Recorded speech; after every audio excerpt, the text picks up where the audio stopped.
Pessoal, eu vou gravar então exercício por exercício, né, nos vídeos, porque eu tô gravando sozinha hoje e não vai dar pra eu gravar na sequência, né, que eu não vou conseguir segurar o celular.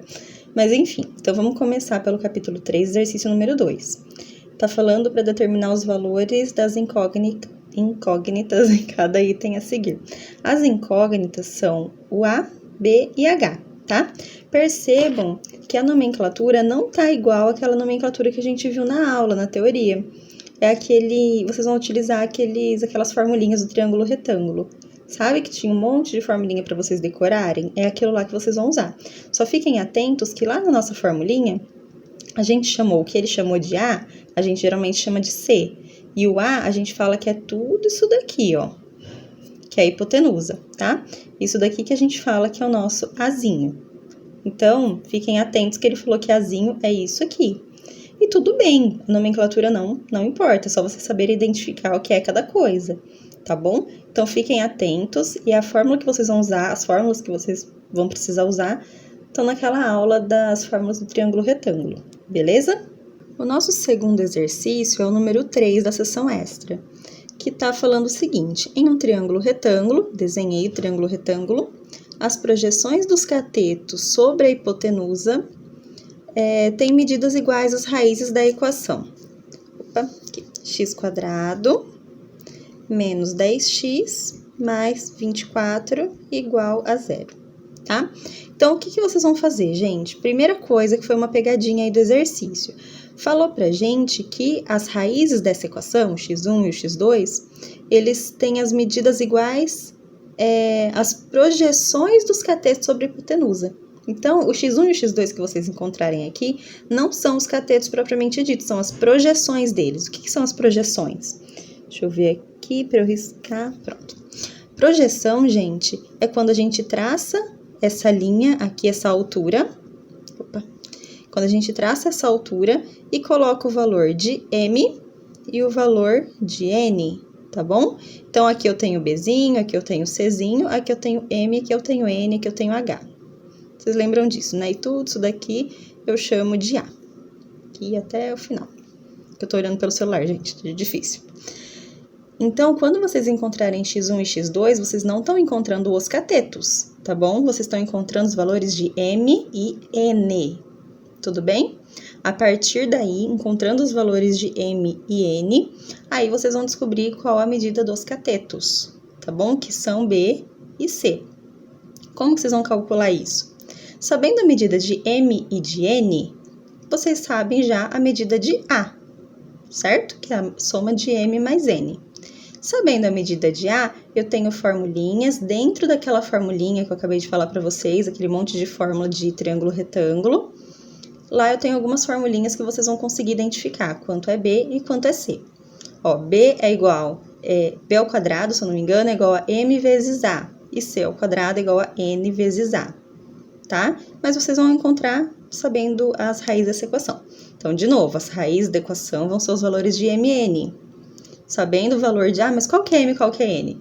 Gente, o menor valor vai ser M, o maior valor vai ser N, né? Jogando aí, eu já consigo descobrir quanto vale A, e a partir daí, naquelas formulinhas, eu vou conseguir identificar quanto vale B e quanto vale C.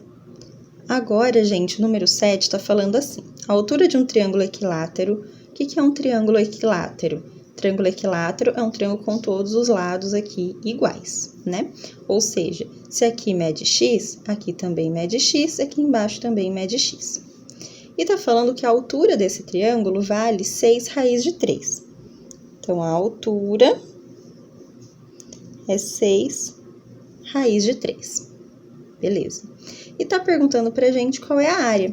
Gente, a área do triângulo é base vezes a altura dividido por 2. Certo? Eu tenho quanto é a base? A base eu tenho, a base vale x, certo? E a altura? A altura eu tenho, vale 6 raiz de 3, dividido por 2. Poxa, eu tenho duas incógnitas, a área e o x. Então, vou precisar descobrir qual que é o valor desse x que eu tenho de lados desse triângulo. Como que eu faço isso? Se vocês repararem aqui, ó, eu tenho um triângulo retângulo, certo? Nesse triângulo retângulo, eu sei que um dos catetos mede 6 raiz de 3, o outro cateto é metade desse valor de x. Se daqui a aqui eu tenho x, a metade vai ser quanto? X sobre 2. E o outro lado eu também tenho que vale x. Aplicando Pitágoras, né? Hipotenusa ao quadrado é igual à soma do quadrado dos catetos.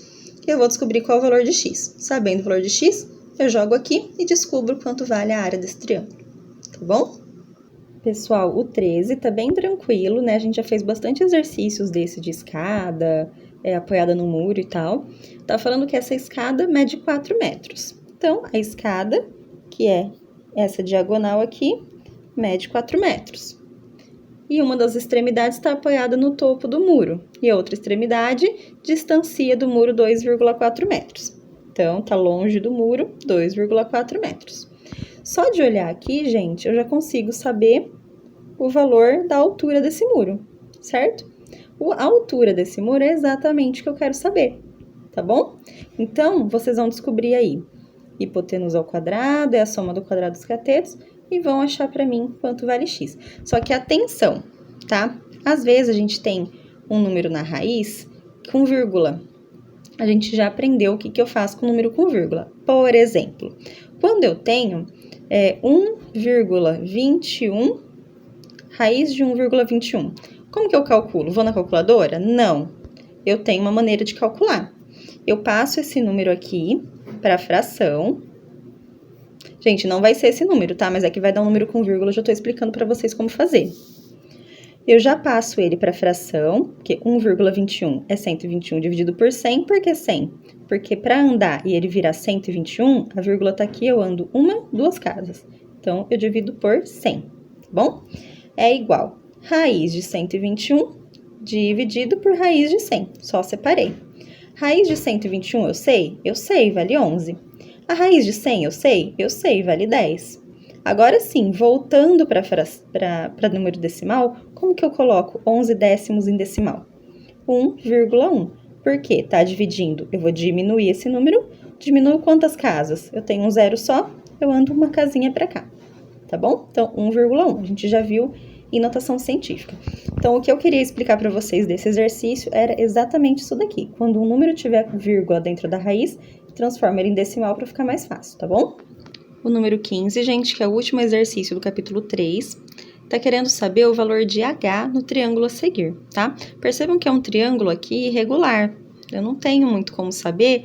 Aqui não é uma hipotenusa, porque aqui eu não tenho ângulo de 90 graus. Aqui eu tenho, aqui não. Só que eu sei que aqui por fora eu tenho um triângulo de 90 graus, né? Um triângulo retângulo. 8 mais 10, esse meu triângulo, vou colocar ele maiorzão não, né? Separado aqui para vocês. Esse triângulo aqui maior, eu tenho ele que é um triângulo de 10, aqui vale H, e aqui eu posso dizer que vale X, tá bom? Então, se eu souber o valor deste X, eu consigo depois descobrir o valor de H por Pitágoras. E como que eu faço isso? Percebam que aqui, gente, eu tenho um triangulinho, e aí eu tenho esse meu triângulo grandão aqui. Não esse triângulo aqui, gente, que ele é irregular, eu não consigo mexer com ele. Só que se eu souber o valor desse X, sabendo o valor de X e sabendo que aqui vale 10, eu já descubro o meu valor de H, tá bom? Como que eu descubro o valor de X? Aqui dá para fazer Pitágoras, nesse triangulinho de fora. Aqui a hipotenusa vale 2, hipotenusa vale 10, um dos catetos vale 2 e o outro vale X.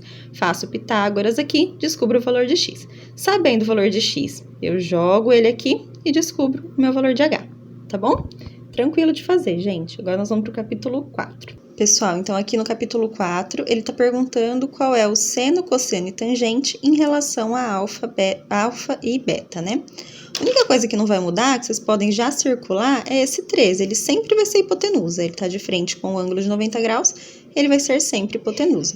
Para a gente saber seno, cosseno e tangente, a gente vai fazer igual a gente fez naqueles exercícios de sala, tá? Quando eu quiser o seno em relação a alfa, cateto oposto sobre hipotenusa. Seno em relação a beta, cateto oposto sobre hipotenusa. Hipotenusa não muda, tá? Oposto hipotenusa em relação a esse oposto hipotenusa. Eu vou fazer isso para seno, para cosseno e para tangente, tá bom? Pode deixar em fração mesmo, tá, gente? Eu não quero que coloque em decimal. Deixa aí em fração. Pessoal, o número 8 fala o seguinte: encontre o seno e o cosseno dos ângulos agudos de um triângulo retângulo. Falou triângulo retângulo, já desenha ele. tá? Cujos catetos medem 15 e 20 centímetros. Então, eu já vou colocar aqui, ó. Tem um cateto que vale 15 e outro cateto que vale 20 centímetros. O que ele quer? Seno e cosseno. Dos ângulos agudos. Quais são os ângulos agudos? São os ângulos alfa e beta. É bem parecido com esse aqui de cima, tá bom? Só que agora, antes de começar todos os cálculos, vocês vão precisar encontrar quanto vale a tangente, que é esse valorzinho x aqui, tá bom? Por Pitágoras, vocês encontram aqui e já fazem ali a relação de seno e cosseno. Em fração, só que eu quero a fração mais reduzida, tá? Por exemplo, tangente de alfa é cateto oposto sobre cateto adjacente, esse 15, que é igual, dá para simplificar por 5, 4/3. Eu quero isso aqui, eu quero reduzido, tá bom? O 9, pessoal, leiam comigo, ó. Um avião levanta voo sob um ângulo de 30 graus em relação ao solo. Então, eu tenho o solo aqui, o avião tá aqui no chão e ele vai levantar voo, levantou voo. E ele fez um ângulo de 30 graus em relação ao solo.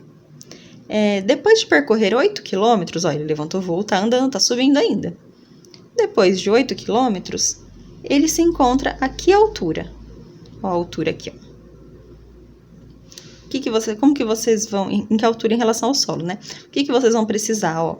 Eu tenho aqui um ângulo, eu tenho aqui um cateto oposto e tenho aqui uma hipotenusa, tá? Vocês já sabem o que vocês têm que fazer. Esse 11 também é bem parecido. Uma pipa está presa num fio esticado que forma um ângulo de 45 graus com o solo. Também tem o solo aqui, a pipa está esticada, formando aqui com o solo um ângulo de 45 graus. E aí ele quer saber, o comprimento do fio é de 100 metros, o comprimento do fio então é de 100 metros, e aqui é que determina a altura que a pipa está em relação ao solo. Igual, né, gente? Mesmo princípio aqui para os dois. Pessoal, número 14 eu resolvi filmar na própria apostila, tá? Na figura seguinte, calcule o perímetro do quadrilátero ABCD. Então, eu preciso calcular x mais y mais z mais w. E vou encontrando um por um. Quando eu for encontrar o x, como que eu vou encontrar esse x aqui? Bom, eu tenho meu cateto adjacente, olha só, aliás, tenho minha hipotenusa, né? Já circula onde é a hipotenusa para vocês não acharem que é um cateto, tá? Que muitas vezes até eu confundo. Aqui, ó, preciso encontrar quanto vale x. X é o meu cateto adjacente e 4 é a minha hipotenusa. Então, eu tenho o ângulo, tenho o cateto adjacente, tenho a hipotenusa. Quem que eu vou usar? E vocês vão fazendo isso de um por um, tá? Sempre façam isso, porque senão, gente, já descobri quanto vale y, agora eu vou jogar Pitágoras e descobrir z. Mas será que seu y tá certo? Tá? Então, façam esse esquema de seno, cosseno e tangente para todos os ângulos, tá bom? Para todas as medidas que vocês precisarem, porque aí é mais certeza que vocês podem acertar tudo, tá bom? Pessoal, ó, acabou. Espero que pela explicação tenha dado aí para dar uma destravada, se alguém não entendeu alguma coisa. E depois que o último me entregar, tanto no plural quanto no WhatsApp, né? Que dessa vez eu pedi para vocês me enviarem também pelo WhatsApp, eu passo a resolução para todo mundo, beleza? Tchau, tchau, gente. Boa prova!